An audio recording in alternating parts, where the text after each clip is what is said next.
La prise de parole de Vladimir Poutine attendue dans la matinée. Le président russe va-t-il annoncer la mobilisation générale? Réponse dans cette allocution enregistrée qui doit être diffusée par Moscou. Un discours après 8 mois de guerre, des combats qui seront d'ailleurs bientôt freinés par la Rasputitsa. On en avait déjà parlé sur Europe 1 au début de la guerre, au printemps. William Molinier, ce phénomène météo va bientôt ralentir la progression des troupes au sol. Oui, à partir du mois d'octobre, des pluies diluviennes commenceront à tomber sur les terres noires d'Ukraine, transformant le sol en boue gluante. Impraticable pour les chars et les blindés qui devront rester sur les axes principaux, mais qui seront donc beaucoup plus exposés aux tirs d'artillerie. Voilà pourquoi plusieurs analystes militaires estiment que la ligne de front devrait se stabiliser d'ici à 15 jours. Il n'y aura sans doute pas de conquête territoriale majeure pendant cette période automnale. Il faudra attendre le froid de l'hiver pour que durcisse cette croûte de terre sur laquelle les engins mécanisés pourront alors à nouveau avancer.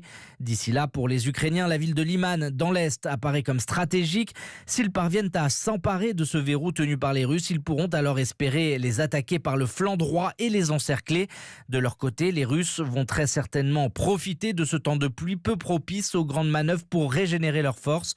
Selon plusieurs états-majors occidentaux, 15 000 soldats russes ont été tués et 30 000 autres blessés depuis l'invasion de l'Ukraine en février dernier. Les explications de William Molinier.